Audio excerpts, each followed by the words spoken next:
5 reasons are 5 of the main causes why cars don't start the first time or take a long time to start.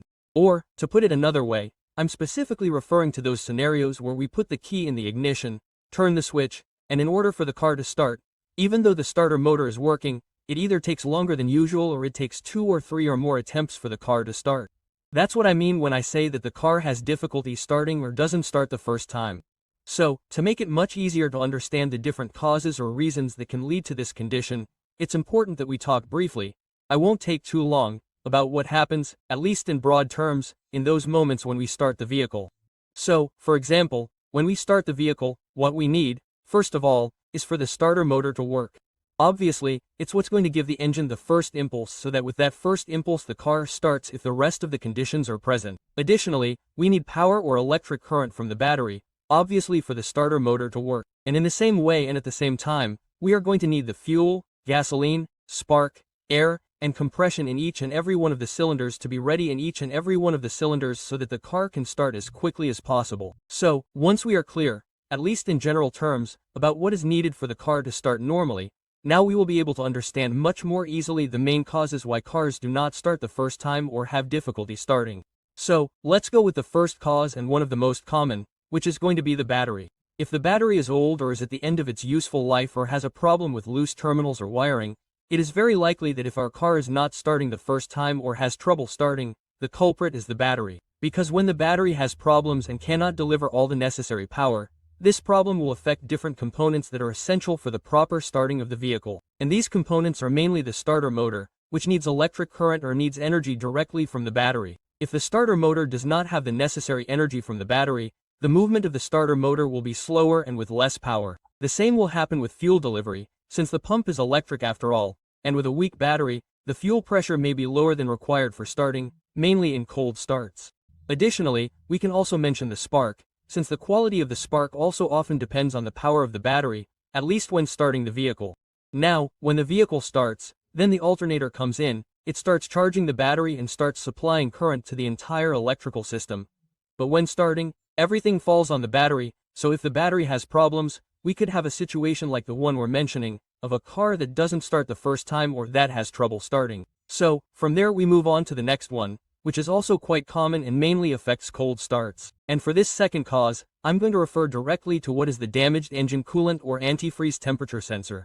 Or in other words, when the coolant temperature sensor is reporting values to the computer at a higher than normal temperature or higher than what we actually have in the engine coolant. For example, when we are going to do a cold start, obviously the engine coolant is at a low temperature, a little below the ambient temperature, depending on the weather. So, in those conditions, if the sensor is working normally, the sensor will report to the computer that we have a cold start temperature. Then, the computer, taking into account the information from the sensor, will add a greater amount of fuel to the air-fuel mixture or to the cylinders during startup so that the vehicle can start and reach normal operating temperature as soon as possible. And when the engine warms up, when the vehicle reaches normal operating temperature, the computer reduces the injection pulse and injects fuel because the car has already reached normal operating temperature. It is no longer necessary to apply the pulse width of the startup mode. So, if this engine coolant or antifreeze temperature sensor reports higher values, it is damaged and remains at values above reality. For example, if the engine temperature were 10 degrees Celsius and it reported 20 or 25, due to internal problems with the sensor itself, for example, this could cause the computer's fuel delivery adjustment to be inadequate, to be less than necessary, and therefore, we will have the symptom or problem of the car not starting the first time or having difficulty starting. That is why in many cars we have this scenario where, when we try to start the car from cold, it has difficulty. But, once the engine warms up, the car reaches normal operating temperature and we have to restart the vehicle restarts normally. And this often happens when we have problems with this sensor, which is quite important, which is the engine coolant temperature sensor. So, from there we move on to cause number 3, which is problems with the spark plugs. Whether the spark plugs are old, poorly calibrated, or mainly contaminated, since some cars have the problem that the spark plugs fill up with oil, or fill up with coolant, for example, or they may even fill up with fuel, and this can cause us to have difficulty starting the vehicle, or it may not start the first time. Since, as I have been mentioning, when we are starting a car we need a good spark so that the engine can start quickly and normally, and consequently the vehicle. So, if the spark plugs are contaminated, damaged, mistreated or poorly calibrated, we are going to have these types of problems.